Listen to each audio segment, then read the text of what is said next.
बीडमध्ये महिलेला सरपंचासह काही जणांकडून अमानुष मारहाण झाली।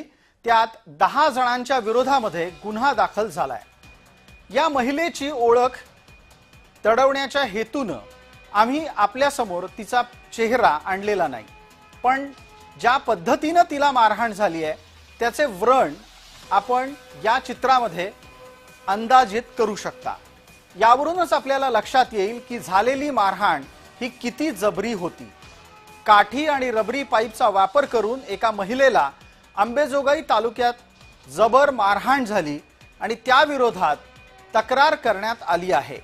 या प्रकरणात काही जणांना पोलिसांनी ताब्यातही घेतलंय।